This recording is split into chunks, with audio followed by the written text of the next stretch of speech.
예, 안녕하십니까. 혼란한 정치 시사의 술을 술술 풀어보는 선거권의 혼술 7월 2일 목요일에 인사드립니다. 요즘 정가에서는 이런 말들이 돌고 있습니다. 이재명이 갑자기 국민의힘 중진 의원들에게 골프를 한번 같이 치자는 제안을 여기저기 하고 있다는 말이 나돌고 있습니다. 강훈식 비서실장을 통해서 하거나 아니면 뭐 정무수석이든 다른 참모들을 통해서 좀 그 각자 참모들과 인연이 있는 안면이 있는 그런 쪽에 이야기를 하겠죠. 그래서 언제 골프를 한번 치자. 왜 그러느냐고 물으면은 그 참모들이 좀 쓴소리를 듣고 싶어한다. 이재명이 이 야당의 중진 의원들에게 쓴소리를 듣고 싶어한다. 그렇게 이유를 대면서 접근을 한다는 이야기가 있습니다. 자, 왜 갑자기 골프를 이야기를 할까? 뭐 오찬, 만찬도 있고 여러 가지 형태가 있는데 뭐 차담회도 있고 정말 이 소통을 하고 싶으면은 쓴소리를 듣고 싶으면은 아니면 뭐 그때 그 전에 역대 대통령들은 저녁이나 이런 시간에 비공개로 야당 의원들 좀 평소에 좀 친분이 있는 사람들을 중심으로 만나서 정말 쓴소리를 듣고 하는 경우도 있었습니다. 이재명은 이제 그런 거는 전혀 없이 그냥 골프를 한번 치자 뭐 이렇게 제안을 한다고 하는데 크게 보면은 한 두 가지로 해석을 할 수가 있습니다. 하나는 일종의 또 보여주기, 퍼포먼스를 하려는 게 아닌가 하는 생각이 듭니다. 얼마 전에 그 미국 그 트럼프와 뭐 만찬을, 그러니까는 공식 환영 만찬, G7 정상회의에서 거기서 옆자리에 앉아서 무슨 이야기를 했는데 골프를 치자고 하더라. 그래서 준비를 해야 되겠다. 이런 이야기를 했죠. 그 시점에 이 골프를 치자고 야당 중진들에게 그 시점부터 제안을 하고 있다는 이야기가 들립니다. 그래서 생각난 김에 좀 골프를 치면서 마치 화합을 하는 통합을 추구하는 그런 그 권력자처럼 집권자처럼 그렇게 보이려고 하는 일종의 뭐 소맨십을 발휘하겠다는 것 아닌가는 생각이 들고, 또 하나는 정치적으로 뭔가 도모하려는 것 아닌가는 추측도 가능합니다. 저 정치적인 상상력을 좀 발휘를 해서 하면은 정계 개편을 좀 이야기하려는 것 아닌가, 뜸을 들이기 위한 것 아닌가, 연기를 피우기 위한 그런 조치로 이게 골프를 생각하는 것 아닌가 하는 생각도 판단도 지금 생깁니다. 왜냐하면 이재명이 지금 처한 상황이 좌파 진영 안에서 굉장히 공공한 위치에 있죠. 특히 8.17 전당대회에서 당권을 친명이 아니고 친문재인 쪽, 그러니까 정청래 쪽에 넘기면은 본인은 고립무원이 됩니다. 좌파에서. 그렇기 때문에 뭔가 돌파구를 마련하기 위해서 일종의 정계 개편을 꿈꾸고 있는 것 아닌가는 생각도 듭니다. 일단 이 골프를 제안을 했다는 것이 오늘 조선일보에서 단독으로 먼저 보도가 됐습니다. 자, 조선일보 단독 보도는 국힘 의원님, 이 대통령과 골프 한번 치시죠. 청와대 깜짝 회동 제안, 이런 제목으로 취재를 한 내용이 있습니다. 이재명이 최근 청와대 관계자를 통해서 복수의, 그러니까 2명 이상의 국민의힘 중진 의원에게 골프 회동을 제안을 했다. 청와대 관계자는 이재명이 골프를 치자고 하는데 뭐 하시겠습니까? 물으면서 왜 그러냐 하면은 이재명이 정치 현안에 대한 야당의 의견과 쓴소리를 듣고 싶어 한다고 설명했다고 합니다. 자, 실제로 그런 목적이라면은, 비공개로 만나죠. 쓴소리를 어떻게 공개를 합니까? 골프 치면은 다 공개가 되는데, 그러니까 비공개로 하는데 이것이 일종의 보여주기 아니면은 내가 지금 뭔가를 도모하고 있다는 것을 좌파 안에 또 이렇게 노출시키려는, 의도적으로 노출시키려는 그런 시도 아닌가 하는 생각이 듭니다. 갑자기 이제 이재명이 골프 이야기를 하고 그동안 하지 않던 일을 시작을 했고, 이 시점이 좌파가 내전을 치르고 있는 상황이기 때문이죠. 그 내용은 잠시 다시 설명을 드리고, 조선일보 보도에 따르면은 신성범 국민의힘 3선 국회의원입니다. 신성범 경남 산청 함양 거창 합천의 지역구죠. 신성범 의원이 조선일보에 그 이야기를 했습니다. 6월 19일 날 오전에 청와대에서 전화가 왔는데 청와대 고위 관계자가 신성범 의원에게 이재명이 야당 중진들을 모시고 중진들을 모시고 아마 이 조를 이렇게 뭐 구성을 하고 있었던 모양입니다. 4명을 이제 만들려고 했는지 중진들을 모시고 쓴소리를 들어보려고 한다. 이재명과 함께 골프를 그렇게 하면서 골프를 치자고 제안을 했다는 겁니다. 신성범 의원이 이렇게 대답을 했다고 밝혔습니다. 나는 골프를 치지 않아서 거절했다. 나는 골프 치지 않는다. 골프 치지 않는데 거기서 뭐 라운딩 할 수는 없죠. 거절하면서 그렇게 제안을 해온 청와대 고위 관계자에게, 고위 관계자 하면 뭐 비서실장 정도가, 삼선 중진인데 비서실장 정도가 했겠죠. 아니면은 뭐 그 홍익표 정무수석이 했든지, 그렇게 골프를 치자, 쓴소리를 듣고 싶어 한다. 그 말은, 그건 좋은 생각이다. 그런데 나는 골프를 안 치니까 다른 야당 의원들과 만나서 이야기를 좀 들어보라. 그 야당 의원들이 이재명에게 쓴소리를 하면서 왜 공수처 이것을 추진을 하느냐, 재판을 받아야지, 이런 이야기도 할 테니까 그것까지 한번 들어보라. 이렇게 이야기를 했다고 합니다. 공수처 논란에 반대하는, 공수처에 반대하는 논거도 좀 들어보시라고 말했다. 신성범 의원이 조선일보에 이야기를 한 내용이죠.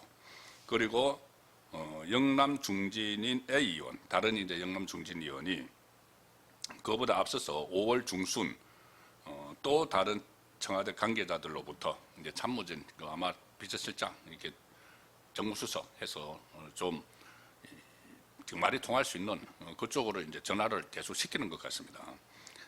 또 다른 청와대 관계자로부터 이재명과 골프 회동을 제안받았다.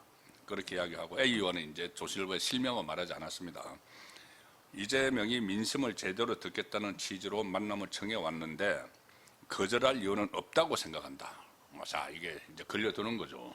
누군지 모르겠지만 본인이 거절할 이유는 없다고 생각한다. 그러니까는 신성범 의원은 거절했다. 그래서 이름을 밝혔고, 이 사람은 거절할 이유는 없다고 생각한다. 다만 괜한 오해가 생길 수 있으니 지방선거 이후에 기회가 되면 같이 골프를 치겠다고 답했다. 자, 걸려들었습니다. 그런데 전화 통화 이후 구체적인 일정 조율은 없었다.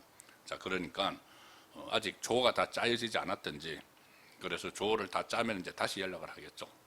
그리고 아니면은 뭐 이게 도저히 응하는 사람이 없어서 안 됐는지 모르겠지만은 이렇게 응한 사람도 있고 응하지 않은 사람도 있다는 겁니다. 국민의힘 중진 의원들 중에서.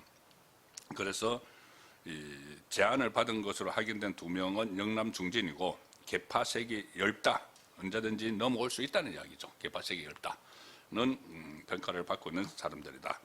그러니까 지금 여기서 영남 중진 개파색이라고 하면은 뭐 친한 이런 게 아니고, 그러니까는 이 당권파냐, 비당권파냐, 이 과정에서 정치적인 색깔이 뚜렷하지 않다는 이야기입니다. 그래서 필요에 따라서 아니면은 뭔가 찌르면은 넘어올 수도 있는 그런 사람들이라는 이야기가 되는 겁니다.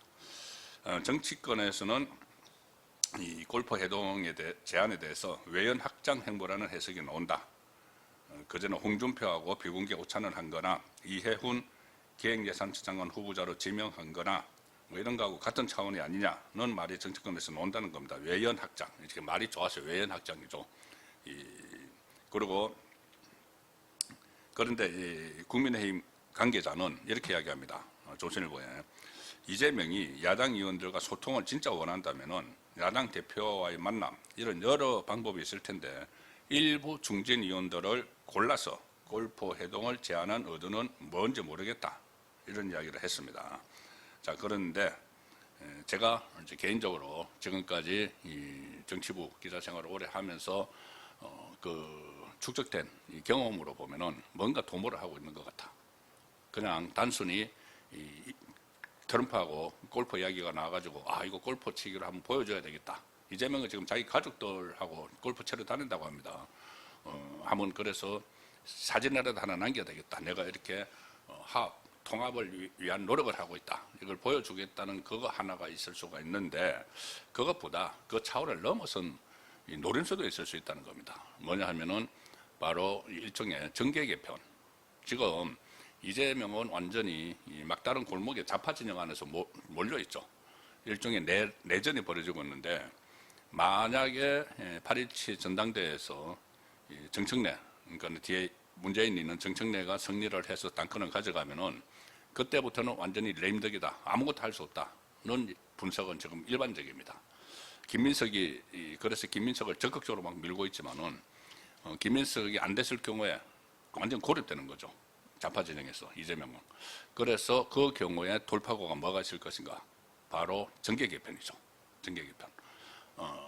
지금 국민의힘 중에서 이렇게 좀 개파색이 옅은, 그러니까는 언제든지 그 합류를 할 가능성이 있는 사람들을 대상으로 지금 이 골프 제안을 했다는 것이니까 국민의힘 사람들을 일부 빼와서 따로 살림을 차리는, 이게 그 전에 노무현 전 대통령이 이제 집권하고 나서 그때 이 당 안에서 지금과 비슷한 그 논란이 좀 일어났습니다. 일종의 적통성, 좌파의 적통성 문제인데, 그때 새천년 민주당으로 당선됐는데 새천년 민주당을 장악을 하고 있던 것이 바로 동교동계였습니다. 김대중 라인, 그 김대중 전 대통령의 세력들이 새천년 민주당을 그 장악을 하고 있었죠. 그래서 그때 그 노무현 당시 대통령이 새천년 민주당에서 탈당을 해서 열린우리당을 창당을 했죠. 그러니까 새로운 여당을 만들어 버린 겁니다. 일종의 뭐 껍데기만 남기고 싹 빠져나왔는데 그 친 노무현계가 그때 열린우리당을 만들 때 합류를 했던 당시 보수 정당 사람들이 있었죠. 김부겸 그 당시 의원을 비롯해서 한나라당 의원 5명이 같이 합류를 했습니다. 그래서 그때 독수리 오형제라는 말이 그때 나온 거죠. 그 독수리 오형제를 끌어들여와서 새로운 여당을 만들고 자기를 배척하는 새천년 민주당을 껍데기로 남겨두고 나중에 그것 때문에 이제 그 추미애를 비롯해서 새천년 민주당에 남아있던 사람들이 탄핵을 추진을 하는데 앞장서고 했었죠. 그래서 그때가 벌써 한 20년 전의 일이지만은 그 상황을 그 고려를 하면은 이재명이 지금 좌파가 완전히 분열을 하는 상황에서 자칫 잘못하면은 좌파 안에서 고립무원이 될 수가 있으니까 이쪽에 좀 그 외연 확장이라는 거, 좋은 말로 이렇게 외연 확장이라고 하지만은 이 외부하고 일종의 결탁을 해서 새로운 여당 세력을 만들 시도를 시작한 것 아닌가, 그런 꿈을 꾸고 있는 것 아닌가, 연기를 피우고 있는 것 아닌가 하는 생각도 듭니다. 정계 개편의 노림수일 수도 있다. 자, 그 상황, 돌파구로 지금 본인이 레임덕이 될 수도 있으니까는 그 8.17 이후에 그 돌파구로 정계 개편을 시도를 하는 그런 연기일 수도 있다는 생각도 듭니다. 정치적 상상력으로 그렇게 저는 그 내다보는데 이런 것이 진짜 현실이 될 수도 있습니다. 8.17 전당대회 결과에 따라서. 그래서 이재명의 행보가 더 예의주시해야 되는 그런 국면으로 가고 있습니다. 예, 오늘 저녁 8시 라이브 송구권의 정치 소 시간에 또 새로운 내용이 있으면 전해드리도록 하겠습니다. 감사합니다.